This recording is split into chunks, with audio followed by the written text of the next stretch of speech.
আকাশী পরী ও চন্দ্রকন্যা। চন্দ্ররশ্মি ঝরে পড়ছে বিশাল এক সাগরের ওপর। সাগরের মাঝে এক রহস্যময় দ্বীপ, যেখানে থাকে চন্দ্রকন্যা, নাম তার নীহারিকা।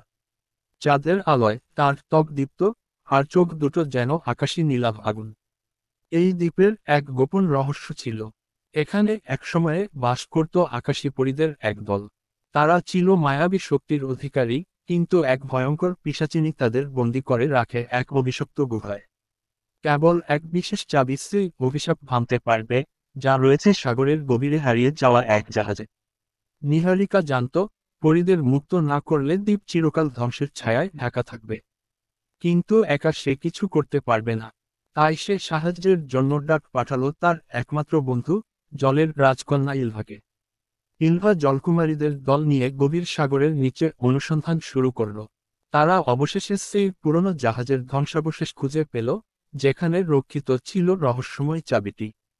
কিন্তু সমস্যা ছিল একটাই, জাহাজের অভ্যন্তরে ঘুমিয়েছিল এক ভয়ঙ্কর খোকস, যে চাবি রক্ষা করত। ইলভা তার জলীয় জাদু দিয়ে খোকসকে বিভ্রান্ত করল, আর সেই সুযোগে নীহারিকা চাবিটি নিয়ে ছুটে গেল দ্বীপের দিকে। অভিশপ্ত গুহার দরজায় চাবিটি স্পর্শ করতে এক ঝলক উজ্জ্বল আলো চারপাশে ছড়িয়ে পড়ল। পরীরা একে একে মুক্ত হলো, আর দ্বীপ আবার প্রাণ ফিরে পেল। পিশাচিনী আর তার অভিশাপ মিলিয়ে গেল বাতাসের মতো।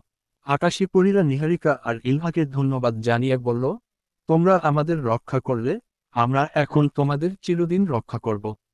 তারপর থেকে চন্দ্রকন্যা নীহারিকা আর জলকুমারী ইলভা দ্বীপের রক্ষক হয়ে রইল, আর আকাশী পরীরা তাদের পাশে থেকে রাতের আকাশের নিচে জাদুর আলো ছড়িয়ে দিল।